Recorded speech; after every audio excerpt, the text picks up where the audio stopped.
ప్రతి అతిక్రమమును అవిధేయతయు న్యాయమైన ప్రతిఫలం పొంది ఉండగా ఇంత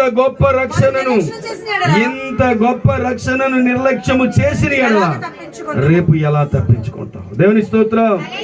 రక్షణ తీసుకొని బాప్తిసం తీసుకొని ఈరోజు నువ్వు నిర్లక్ష్యంగా అవిశ్వాసుడుగా దేవునికి ఇష్టడుగా బ్రతకక ఎంతకాలం ఇదేయుడు కంటావు, ఇదేయుడు బ్రతుకుతావు? ఇదిగో ఇంత గొప్ప రక్షణ నిర్లక్ష్యం చేసిన రేపు ఎలా తప్పించుకుంటావు? ప్రియమైన దేవుని బిడ్డలారా, ఈ రాత్రి పరిశుద్ధాత్మ దేవుడు మనలందరినీ ప్రేమించి, సహోదరులారా, జీవము గల దేవుని వాక్యం మీలో నుండి కొట్టుకుని పోకూడదు, మిమ్మల్ని విడిచిపెట్టి పోకూడదు. చూడండి, ఇనుముని అయస్కాంతం ఎలా పట్టుకుంటుందో ప్రభువును మనం అలాగా కలిగి ఉండాలి. ప్రియులారా, ప్రకటన 2:25 అంటది, నీకు కలిగి ఉన్న దానిని గట్టిగా పట్టుకోండి, ఎవడును దాన్ని నపరెప్పకంట. ఇదిగో నేను వచ్చే వరకు నీకు కలిగి ఉన్న దాన్ని గట్టిగా పట్టుకోవాలి. నువ్వు ప్రభువుని ఎప్పుడైతే గట్టిగా కలిగి ఉంటావో, ప్రభుతో ఎప్పుడైతే సహవాసం కలిగి ఉంటావో, ప్రభు మీద ఎప్పుడైతే ఆధారపడి ఉంటావో, ప్రభుని ఎప్పుడైతే నమ్మి యథార్థంగా జీవిస్తావో, ఆయన నిన్ను విడిచిపెట్టడు, ఆయన నిన్ను మర్చిపోడు, ఆయన నీకు దూరం అయ్యి ఉండడు. ఎందుకో నేను మిమ్మలను మరిచిపోనని వాగ్దానం చేసిన దేవుడు. చూడండి, 115వ కీర్తన 115వ కీర్తన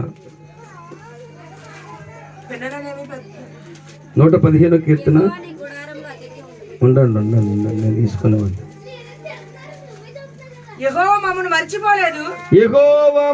మర్చిపోలేదు, ఆయన మమ్మను సపడలు పట్టండి ఈసారి. ఇది ఎవరి మాట? ఇది దేవుడు ఎప్పుడైనా అబద్ధం ఆడతాడా?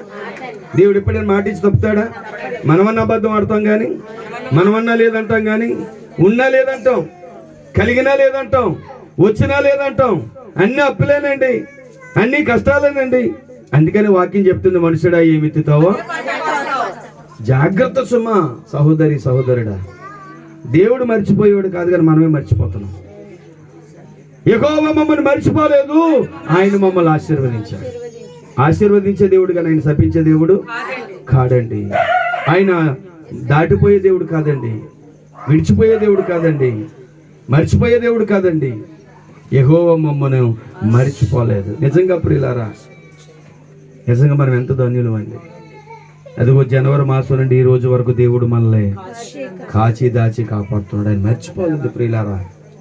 ద్వితీయోపదేశకాండం 11:12 ఉంటుంది, సంవత్సరాది మొదలుకొని సంవత్సరాంతం వరకు యెహోవా కన్నులు మన మీద, మన బిడ్డల మీద, మన కుటుంబం మీద ఉన్నది ప్రియులారా. అంటే మర్చిపోయాడు ఆయన. కాబట్టి ప్రియులారా, దేవుని యందు విశ్వాసం కలిగి ఉండండి.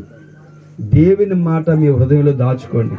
ఒక పశువు ఉంది, ఒక పశువు, నోరు లేని పశువు, ఉదయకాలం